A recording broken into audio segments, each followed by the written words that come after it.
चलिए देखते हैं कि सबसे पहले दर्शक हमारे साथ कहां से जुड़े हैं। आसपास मुंबई से ही हमारे साथ प्रभाकर जी जुड़े हैं। Prabhakar ji, good morning. Good morning madam. जी बताइए, क्या सवाल। मेरे पास अडानी ग्रीन एनर्जी 900 शेयर्स है, 1080 का भाव है। मैंने लॉन्ग टर्म तो किया है, 8-9 महीना तो स्टे रहा है मैं अभी। ओके, तो आगे क्या है, रखना है कि निकलना है? ठीक है। अडानी ग्रीन एनर्जी, और जैसे कि आपने मेंशन किया 1080 का बाइंग प्राइस है, 900 शेयर्स हैं आपके पोर्टफोलियो में, और करीब करीब 250 रुपए पर शेयर जो लॉस है वो हमें आता हुआ दिखाई दिया है। और पिछले एक साल से अगर हम देखें तो इसने एक साइडवेज मोमेंटम जो है वो लगातार पकड़ा हुआ है। कोई यहाँ पे अपसाइड नहीं देखने को मिला है। पिछले एक साल की बात कर लीजिए या पिछले कुछ सालों की भी बात कर ले, पिछले 5 साल का ही चार्ट अगर हम देख ले तो नो मूवमेंट यहाँ पे एक देखने को मिला है। बहिती जी, क्या करा जाए? ठीक है जी, देखिए कंसोलिडेट कर रहा है मार्केट के सेंटिमेंट के साथ, इसके भी सेंटिमेंट्स नेगेटिव हुए हैं और एक गिरावट जरूर देखने मिली है। लेकिन अगर आप वैसे देखेंगे मिड कैप इंडेक्स से कंपेयर करेंगे तो उसमें एक रिलेटिव स्ट्रेंथ थोड़ी सी बनी हुई है, क्योंकि वाइज वेस्ट बाकी मिड कैप के मुकाबले में ये एक हाई बीटा होने के बाद भी कम गिरा है। तो यहाँ पे हमारी सलाह रहेगी इन्हें होल्ड करने की। जो स्टॉप लॉस इन्हें मेंटेन करना चाहिए अब इस पोजीशन में, वो 770 का एसएल मेंटेन करे। अगर मार्केट थोड़ा सा भी रिकवर करता है तो इसमें पुल बैक देखने मिल सकता है, जो कि इसे 860 तक के लेवल्स दिखा सकता है। ओके, तो ये थी राय अडानी ग्रीन। रिलेटिवली अगर हम इंडेक्स से कंपेयर करें तो यहाँ पे थोड़ी सी जो स्ट्रेंथ है वो दिखाई दे रही है। चलिए आगे बढ़ा जाए। अगले दर्शक हरियाणा से हमारे साथ घनश्याम जी जुड़े हैं। Ghanshyam ji, good morning. Good morning madam. जी बताइए, क्या सवाल। गुड मैडम, मेरे पास 15 शेयर केपीआई ग्रीन के हैं 360 रुपए में। ओके, तो और एक शेयर है मेरे पास एलमोंड 8000 शेयर 23 रुपए में। मैं लॉन्ग टर्म के लिए रखना फिर चाहता से हूँ। एलमोंड का फिर से बताइए एक बार प्लीज। 8000 शेयर है 23 रुपए में। ओके, मैं लॉन्ग टर्म के लिए रखना चाहता हूँ, 1-2 साल के लिए। ठीक है। शुरुआत केपीआई ग्रीन के साथ कर लेते हैं। स्टॉक आधा हो गया है अपने 52 हफ्ते के जो हाई है वहां से। काफी जो पैसा है वो डूबता हुआ दिखाई दिया इन्वेस्टर्स का, जिन्होंने हाई लेवल पे खरीदारी की है। और इस टाइम पे अगर हम बात करें तो 362 पे कारोबार कर रहा है, यानी कि ऑन एन एवरेज जो खरीदारी का भाव है वहीं पे जो ट्रेड है वो करता हुआ दिखाई दे रहा है। बट बहिती जी, आगे की ट्रेजेक्टरी किस तरीके से मैप करें यहाँ पे? जी जी, देखिए power specifically renewable power related stocks में हमें लग रहा है कि एक अच्छा मोमेंटम अब यहाँ से बन सकता है, जिस हिसाब से एनर्जी प्राइसेस पैन आउट हुई है। और हमें लग रहा है कि स्पेसिफिकली रिन्यूएबल एनर्जीज में एक अच्छा मोमेंटम अपसाइड में देखने मिल सकता है। स्टॉक ने देखिए अपने वीकली 200 एक्सपोनेंशियल मूविंग एवरेज पे ही सपोर्ट लिया और जो वहीं से एक पुल बैक देने का अटेम्प्ट कर रहा है। तो मुझे लग रहा है ऊपर में इसमें वापस 410 तक के लेवल्स देखने मिल सकते हैं, तो होल्ड करने की सलाह रही। नीचे में जो स्टॉप लॉस इन्हें मेंटेन करना चाहिए 345 का एसएल मेंटेन करें। ओके, तो ये थी राय केपीआई ग्रीन पे। और जो दूसरा इनका सवाल है वो एलमोंड्स पे है। वो काफी छोटी मिंझोली कंपनी है, इसलिए मैं उस सवाल को यहाँ पे अवॉइड कर रही हूँ। चलिए आगे बढ़ा जाए। और जो अगले दर्शक हैं वो जयपुर से हमारे साथ अमन जी जुड़े हैं। Aman ji, good morning. Good morning ma'am. जी बताइए, क्या सवाल। I am good, how are you?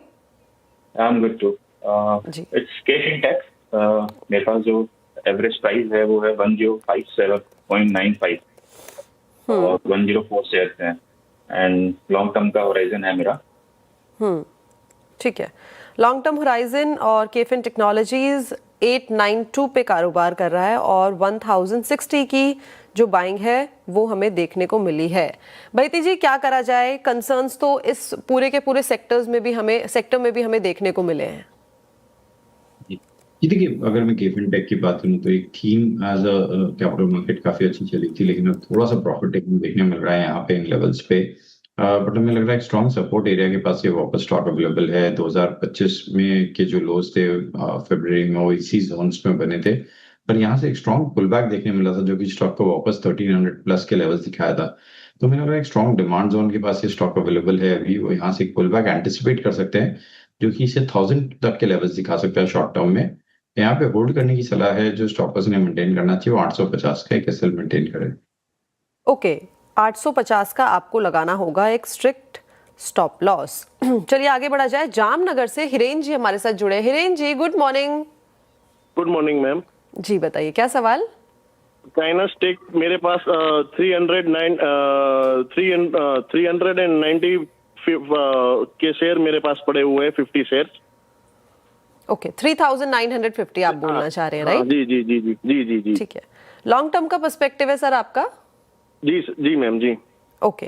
Keynes technology 50 shares हैं और 3950 की बाइंग है। अगर अक्टूबर में इसका प्राइस देखा जाए तो 7000 7,500 तक इसने छुआ था और उसके बाद एक शार्प करेक्शन जो इस काउंटर है उसमें हमें देखने को मिला है। अच्छी बात यह है कि जो बाइंग है वो हायर लेवल पे नहीं है, वो नॉर्मल लेवल पे की गई है। क्या करा जाए बहेती जी?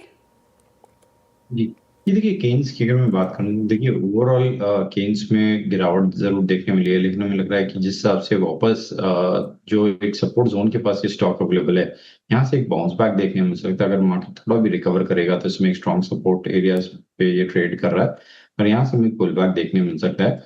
ओवरऑल कंपनी स्ट्रेंथ दिखा रही है इन लेवल्स पे भी, तो यहाँ पे जो स्टॉपर्स इन्हें मेंटेन करना चाहिए वो 3300 का एसएल मेंटेन करे। ऊपर में हमें लगता है इसमें वापस 3800 तक के लेवल्स इन्हें देखने मिल सकते हैं। ओके 3800 तक के लेवल जो आपको है आने वाले टाइम पे केन्स टेक के अंदर देखने को मिल सकते हैं। हाँ, वेस्ट बंगाल से अब हमारे साथ शुभो चक्रवर्ती जी जुड़े हैं। Shubho ji good morning. Good morning ma'am. जी बताइए क्या सवाल? मेरा सवाल ये है कि मेरे पास अशोक लेलैंड का 1002 शेयर है और 166 रुपए से, तो मेरा लॉन्ग टर्म व्यू है और उसके हिसाब से ओपिनियन चाहिए। ओके ठीक है, जैसे कि आपने बताया अशोक लेलैंड 1002 शेयर्स है पोर्टफोलियो में, 166 की बाइंग है। पिछले एक साल में क्या परफॉर्मेंस यहाँ पे हमें देखने को मिली है? पिछले एक महीने में दो काफ़ी करेक्ट भी हो गया है, लेकिन उसके बाद भी अगर हम इसका रिटर्न रेशियो देखें तो काफ़ी ज़्यादा पॉजिटिव साइड में देखने को मिला है। बहेती जी क्या करा जाए? Buying price I repeat 166। ये देखिए ऑलमोस्ट एक ड्यूओपॉली सेक्टर में काम करती है, कमर्शियल व्हीकल्स पे बेस्ट प्रोमिनेंट कंपनीज है और जिस हिसाब से ऑटोमोबाइल ने देखा था लास्ट ईयर एक अच्छा परफॉर्मेंस था पूरे, और specifically Ashok Leyland out perform करते हुए देखने मिला था पूरे के पूरे ऑटोमोबाइल और कमर्शियल व्हीकल स्पेस में। मुझे लग रहा है ये जो करेक्शन है ये टेम्पररी है और जैसे ही मार्केट थोड़ा सा भी रिकवर करता है तो यहाँ पे एक अच्छा वापस पुल बैक देखने मिल सकता है और स्टॉक शॉर्ट टर्म में 180 तक के भी लेवल्स दिखा सकता है, तो होल्ड करें, लेकिन एक स्टॉप लॉस जरूर 155 का मेंटेन करें इसमें। ओके 155 का आप एक स्टॉप लॉस जो है उसको मेंटेन करके चले और एक अच्छा काउंटर जो है वो दिखाई दे रहा है। शॉर्ट टर्म वीकनेस है बट लॉन्ग टर्म पर्सपेक्टिव के लिए अच्छा है। जो अगले दर्शक है पूर्णिया से हमारे साथ युवराज जी जुड़े हैं। Yuvraj ji good morning. Good morning ma'am. मेरे पास अडानी पावर की शेयर है जो 149 में लिया हुआ है 1000 शेयर, तो इसका शॉर्ट टर्म टारगेट क्या होगा वो मुझे बता दो आप। ठीक है 149 की बाइंग है, 1000 शेयर्स हैं पोर्टफोलियो में और 148 यानी कि सेम प्राइस पे इस टाइम पे कारोबार करता हुआ दिखाई दे रहा है। बहेती जी शॉर्ट टर्म टारगेट यहाँ पे क्या दिखाई दे रहा है? जी ये देखिए स्पेसिफिकली पावर रिलेटेड स्टॉक्स में एक अच्छा मोमेंटम बन रहा है और जिस हिसाब से अगर आप अडानी पावर की मैं बात करूँ तो देखिए खराब मार्केट में भी इसमें एक अच्छी स्ट्रेंथ बनी हुई है। शॉर्ट टर्म में हमें लग रहा है इसमें 175 तक के लेवल्स देखने मिल सकते हैं और अगर वो ब्रेकआउट आता है तो फिर उसमें एक बड़ा स्विंग देखने मिलेगा, बट अभी जो रेजिस्टेंस क्लियरली चार्ट पे विजिबल है वो 175 का, तो मुझे लग रहा है इन्हें 170 से 175 के जोन पे एक बार थोड़ा सा प्रॉफिट बुक करना चाहिए। नीचे में एक स्टॉप लॉस जरूर इन्हें 143 का मेंटेन करना चाहिए। ओके 143 का आप एक स्टॉप लॉस लगा के यहाँ पे मेंटेन करके चल सकते हैं अपनी पोजीशन को। अगले दर्शक पंजाब से हमारे साथ जुड़े हैं Rakesh ji. Rakesh ji good morning. Good morning ma'am. जी बताइए क्या सवाल?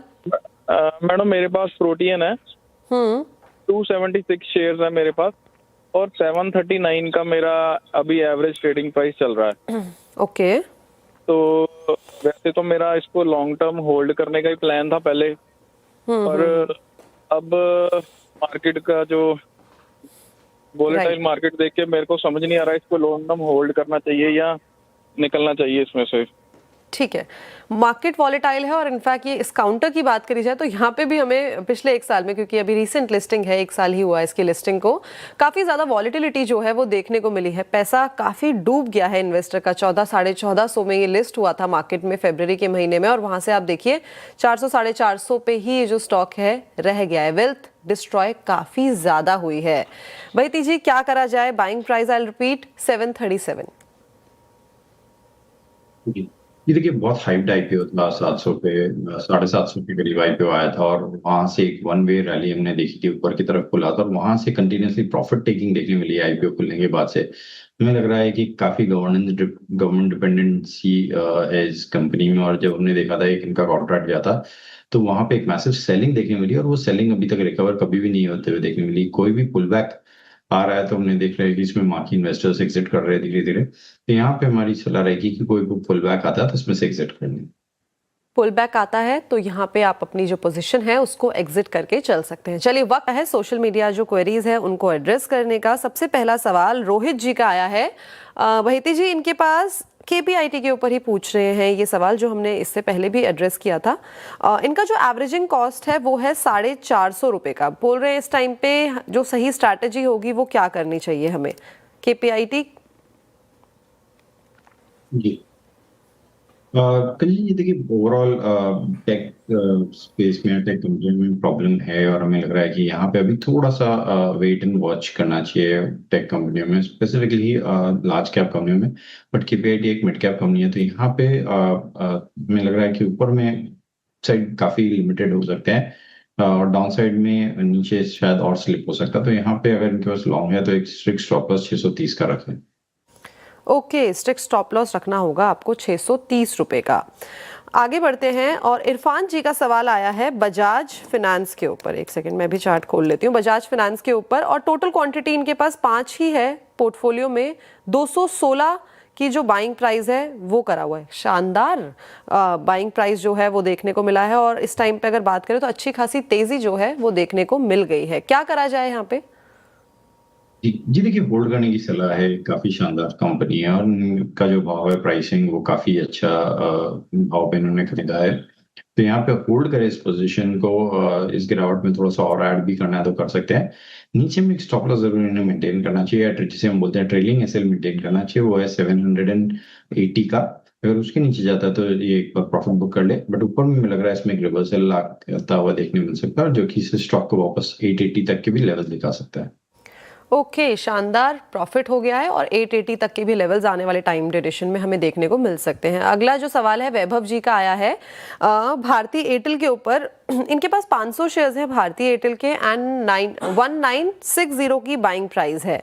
वहां से नो डाउट एक हमें करेक्शन देखने को मिला है लेकिन अच्छा पेरेंट है, क्या करा जाए?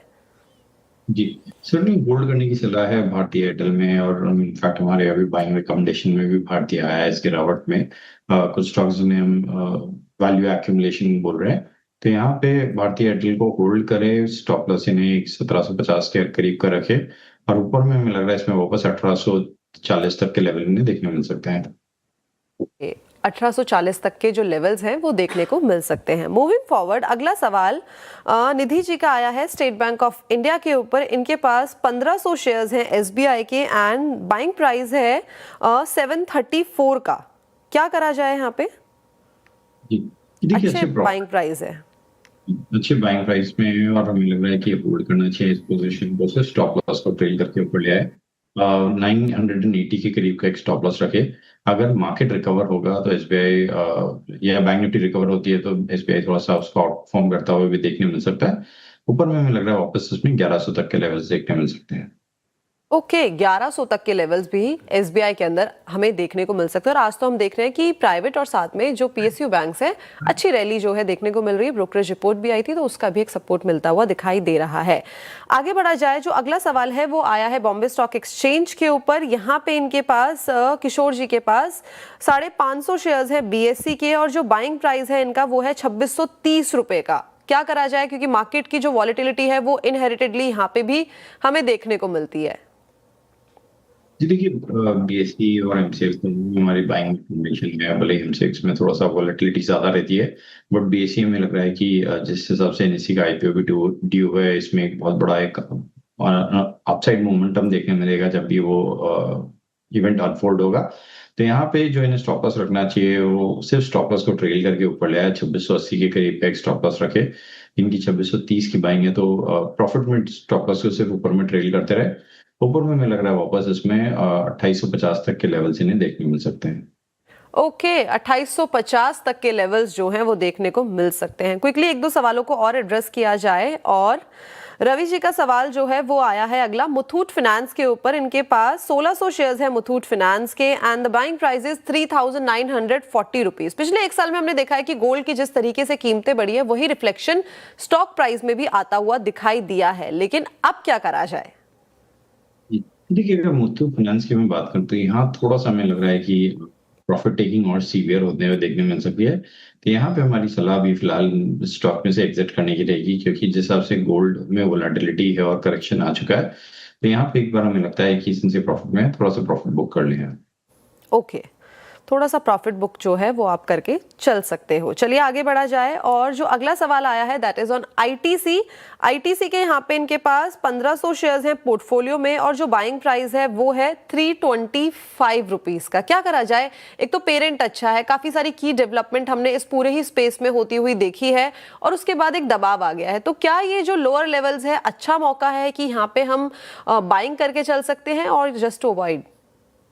जी, सर्टनली बाइंग रिकमेंडेशन है। एक अच्छा पेरेंट कंपनी है और कंसिस्टेंटली एक अच्छे डिविडेंड पेइंग रहता है ये स्टॉक, और थोड़ा सा लेस वोलेटाइल या लेस लो बीटा है, तो एक पोर्टफोलियो कैटेगरी का स्टॉक बनता है। और जो सेक्टर है वो भी ऑलमोस्ट एफएमसीजी और जैसे टोबैको है, वो एक हमें लग रहा है कि वहां पे एक पुल बैक देखने मिल सकता है। आईटीसी में होल्ड करें, इनफैक्ट यहाँ पे बाइंग भी की जा सकती है, फ्रेश बाइंग भी एसआईपी के मोड पे। नीचे में एक स्टॉप लॉस 270 का रखें, ऊपर में हमें लगता है इसमें 330 तक के लेवल्स देखने मिल सकते हैं। ओके, 330 तक आया है बहिती जी कमिंस इंडिया के ऊपर। इनके पास 500 शेयर्स हैं कमिंस इंडिया के। The buying price is 4870 rupees. अब क्या करा जाए? जी देखिए, होल्ड करने की सलाह है कमेंट्स में, और हमें लग रहा है कि इस स्पेस में वापस होल्ड करने की सलाह है कमेंट्स में, और हमें लग रहा है कि इस स्पेस में वापस एक अच्छा मोमेंटम अपसाइड में देखने मिल सकता है। पावर और पावर रिलेटेड जो एंसिलरी जोन में 1500 का रखना चाहिए। ऊपर में हमें लगता है इसमें 4800 तक के भी लेवल्स देखने मिल सकते हैं। ओके, तो चलिए सारे के सारे जो क्वेरीज हैं उनको हमने एड्रेस कर लिया है। बहिती sir, thank you so much हमारे साथ जुड़ने के लिए और सारी की सारी जो क्वेरीज हैं उनको एड्रेस करने के लिए। Thanks a lot for joining us today.